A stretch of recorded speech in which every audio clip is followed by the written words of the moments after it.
given equation ரெண்டு linear equation given என்ன கொடுத்துருக்காங்கன்னு எடுத்து எழுதிக்கணும். அதுக்கப்புறம் எக்ஸோட வேல்யூம் ஒய்யோட வேல்யூஸும் நம்ம மேட்ரிக்ஸ் ஃபார்மில் ஃபஸ்ட்டு ஈக்குவேஷன் 2 5 கோஎஃபிஷியன்ட்டு 2 5 எழுதிக்கணும். செகண்ட் மேட்ரிக்ஸில் கோஎஃபிஷியன்ட் 1 2 எழுதிட்டு ஏஎக்ஸ் ஈக்குவல் டு பிங்கிற வடிவத்தில் நம்ம எழுதணும். லீனியர் ஈக்குவேஷனுக்கு சொல்யூஷன் வேணும்னா இப்போது எக்ஸும் ஒய்யும் தான் இங்கே வேரியபிள். ஸோ எக்ஸு ஒய் எழுதிக்கணும். ஈக்குவல்ட்டுக்கு அப்புறம் இருக்கிறதா பின்னு எடுத்துக்கணும். ஈக்குவல் போட்டு நீங்கள் என்ன இருக்குதோ ஃபஸ்ட் ஈக்குவேஷனில் இருக்கிறது இங்கே, செகண்ட் ஈக்குவேஷனில் இருக்கிறது இங்கே எழுதிட்டு இந்த ஃபார்மேட்டில் எழுதியாச்சு.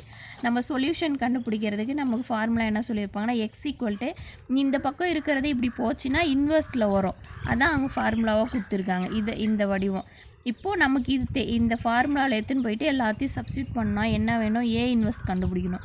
ஏ இன்வெர்ஸ் கண்டுபிடிக்கிறதுக்கு ஃபஸ்ட்டில் என்ன வரும்? Formula A inverse equal to 1 / modulus of A argument of A.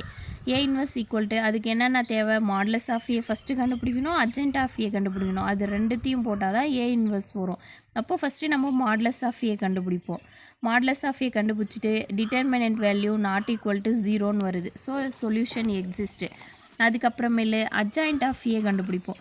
Adjoint of ஏ என்ன பண்ணுவோன்னா 2/2 மேட்ரிக்ஸில் பார்த்திங்கன்னா இது ரெண்டுத்துக்கும் சைன் சேஞ்ச் பண்ணுவோம், இது ரெண்டுத்துக்கும் வேரியபிள் சேஞ்ச் பண்ணுவோம்.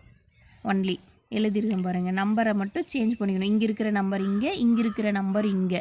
சைன் சேஞ்ச்னால் இங்கே இருக்கிற நம்பரோட சைன் இங்கே பாசிட்டிவில் இருந்தால் நெகட்டிவ், நெகட்டிவில் இருந்தால் பாசிட்டிவ்.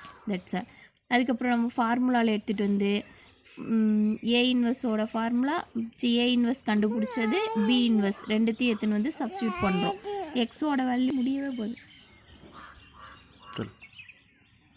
ஃபார்முலாவில் எடுத்துகிட்டு வந்து சப்ஸ்டியூட் பண்ணிட்டோம்னா இப்போ இது ரெண்டுத்தையும் நம்ம பெருக்கிட்டோம்னா இங்கே கேபிட்டல் எக்ஸுங்கிறது என்னன்னு எடுத்திருக்கோம்?